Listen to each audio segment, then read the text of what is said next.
This video is brought to you guys by BetUS. BetUS has all your betting needs. NBA is here, Super Bowl in a couple weeks. Yes. Well, next week, and the Cowboys aren't in it, but hopefully with Brian Schottenheimer. Brian Schottenheimer said that we're going to win a Super Bowl. That's the goal. That's why he's doing this.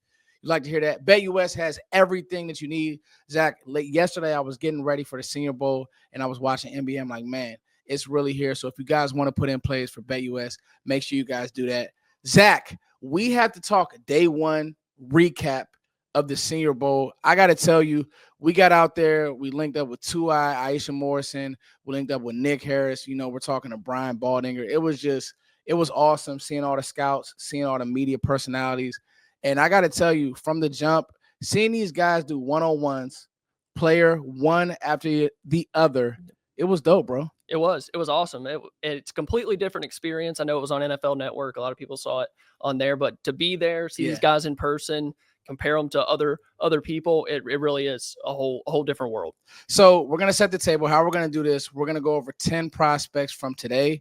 We'll do the same thing for tomorrow. Hopefully that gives you guys kind of just the vibe of who really stood out today. And I'll tell you, what Zach said is so important. Y'all, when you see one athlete do a rep right after the next athlete, you see, oh, he doesn't separate the same as said player. And that is real. Again, on TV is different. When you're live in person, and we'll have some clips for you guys, I think that you guys will kind of really, I know that you guys will appreciate what we mean. So starting right off, guys, Max Hairston, DB from Kentucky, he was very sticky in coverage. I mean, he had good technique. He was playing off. He was bailing, but then he would come up and get in your face. He had a rep versus Jack Best where not only did he run the route for him, but then he got his hand in there and Best tried to get physical with him, and he couldn't. And that's what I want to see out of him. He's just like a good corner. He's not overly big. He's not overly grabby. I don't know what he's going to run in a 40. But he was really sticky in coverage. He really was. He was probably the best corner on the field today. Yeah. And it seemed like he was locking everybody up. But somebody that could not be stopped today was Tez Johnson. And we talked about it going into practice that if Tez Johnson is going to help his draft stock, improve it, whatever, he had to have a Tank Dell type Senior Bowl. He's 160 pounds. And he did just that. He looked super fast. He was explosive. I had a clip that I posted that a lot of people are watching, but for a smaller wide receiver, he's having exactly the Senior Bowl that you need to have. The separation is that. It's crazy. And the play strength actually wasn't bad. It wasn't bad. You think that guys would be able to get their hands on him? They weren't. You can't get your hands on him. And I'll tell you, again, when you look at him and you look at a guy like Restrepo, this isn't a knock on Restrepo, but it's not even close. When you talk about the pop on film, and I mean, just in you may see things on film, but Tez is just a different type of explosive. All right, number 2 for me. This is kind of a sleeper, but me and Zach kept looking at each other like, who's 83? Jalen Lane, receiver, Virginia Tech, had some really good moments. Had a deep ball that he caught. Was really able to separate. Like, he wasn't quite Tez Johnson, but he caught everything. He restacked well. Some of these, when you get to these all-star games, you're like, okay, who was coached well? Who can restack on the 9 ball? And I got to tell you, man, I was impressed with Jalen Lane for sure, Virginia Tech receiver. Like you said, when we got there, we're like, who's 83? Who's 83? He just kept making play after play. He was routing guys up, getting separation down the field, and he's another smaller wide receiver. I think he was about 5'9" when he measured in at the Senior Bowl. Another wide receiver, because we love talking wide receiver play around here, the one-on-ones and all that, was Jalen Royals, somebody that we previewed last night on the live stream and someone that I've liked ever since I watched him at Utah State. And when we got there, we looked at him and we're like, Jalen Royals, like, he is thick. He is built very well. He almost looks like a running back with the body style that he has. And he wasn't creating a ton of separation like a Tez Johnson, but I thought his releases were really good. He's a very smooth athlete. He runs extremely well. Maybe not the fastest guy, but just the way he's built, the way he's able to move, and some of the catches outside the framework of his body, I was impressed with Jalen Royals. Yeah, and listen, guys, doing these deep dives, you guys are going to get the real. We're not going to do, the quarterbacks or just the clickbait. Although I did think, if we're talking quarterbacks, Dylan Gabriel was probably the best for me. Ball on time, all that type of stuff. But he's not on this list. Now let's talk about a name that he's underrated and he's undersized. And that's Willie Lampkin, UNC guard, center.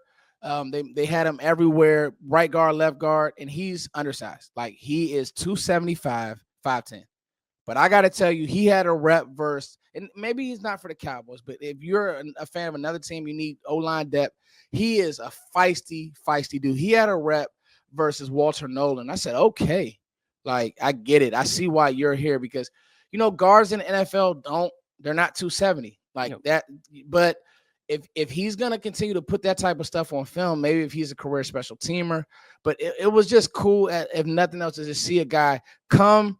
Yes, he's undersized, but he came to this all-star event and he played well. Like it wasn't just in the one-on-ones. He carried it over to 11 on 11, snapped the ball well, did some things. And a guy like Tyler Linderbaum could be, if you like Tyler Linderbaum, an undersized center in the right scheme, does the right things, you could say, I could force myself to like Willie Lampkin. So I thought he was a name. Yeah, for sure. And talking about offensive linemen that were versatile, played all over the place, I had Jalen Rivers from Miami. Mm-hmm. He was playing. They had him at center, guard, tackle. The scouts, I'm sure some personnel for other teams, GMs, whatever, wanted to see him play everywhere as well. Yeah. And I thought he had a really good day, showing some versatility. I think it's interesting that they're moving him around, figuring out where he's best, and I thought he had a great day. Now let's talk about the defense side of the ball because Rivers, and when you talk about those one-on-ones, it was some battles in there, right? Everybody's going to talk about Mike Green. I like what Mike Green did, Marshall, Edge, but I got to tell you, Joshua Farmer, me and you like 5 again? Yes. 5 again, Zach? Yep, similar to Jalen Lane, number 5. Guys, listen to me. Florida State D-tackle, 5 tech, the whole 9, Josh Farmer. I got to go back and lock in. Listen, Braden Fisk and Jared Verse, they both came from that program last year.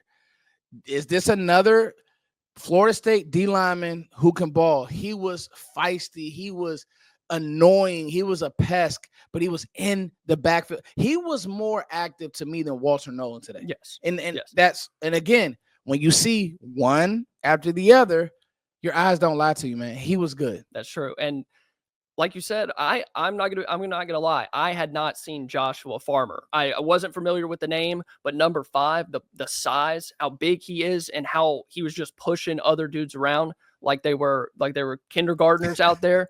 He has the power. He looked pretty quick for how big he was. I was really impressed with Joshua Farmer. Yeah. But let's stay on the defensive side of the ball. I do have one more offensive name. You guys know I love to talk offense around here, but that was cornerback from Louisville, Quincy Riley. Had a good day. He did. He had some really good reps against Jaden Higgins, the Iowa State wide receiver that we both really like. He locked up Xavier Restrepo. Couldn't separate. Nope.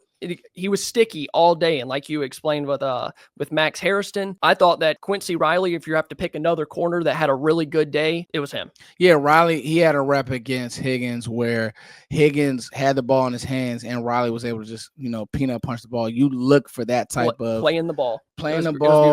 I think that if you have those type of instincts, yes, like that's what you have to be able to do a corner. And if you get beat, don't give up. Yep. And I thought that he did a good job of that. Let's talk about another corner.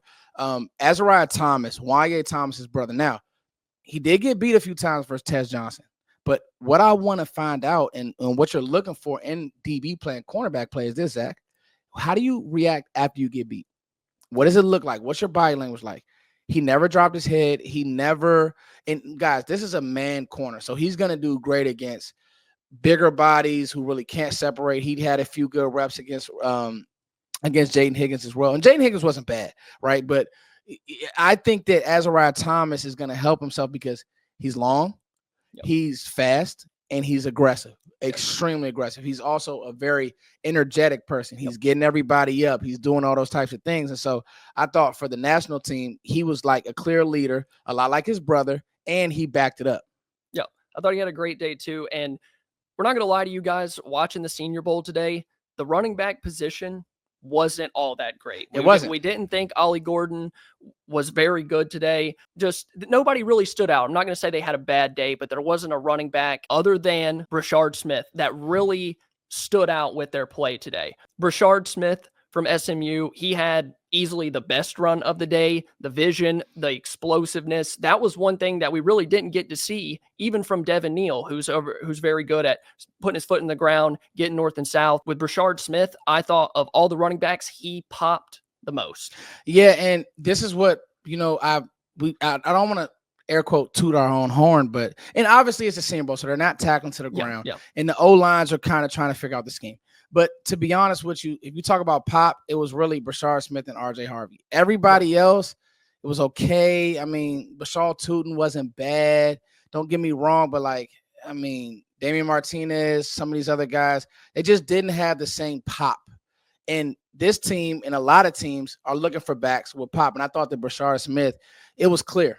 Like he was, in my opinion, he was the best running back on the field today. Yeah, and it might just be the way that the Senior Bowl is, like you said, guys still trying to figure it out, and you're not tackling to the ground. You don't really get to see the power aspect from guys like Damian Martinez. Overall explosiveness and how fast they were pulling away from guys in the vision and stuff. Brashard Smith was the best back. And I'll say this. I want to add one more thing about Brashard Smith. He caught the ball really well. Yes. Like he looked, and he obviously former receiver. It was natural to where you can use him as a weapon in the pass game for sure. So guys, that's Senior Bowl recap day 1. I hope you guys enjoyed this content. I hope you guys are going to enjoy all the content that me and Zach put out. But I got to tell you, being here, it's been nothing short of amazing. Just seeing these guys in person, being able to give you guys real-time thoughts, real-time ideas. So I hope you guys enjoyed this video. Send it around. And as always, thank you guys for liking, sharing, and subscribing. Thank you.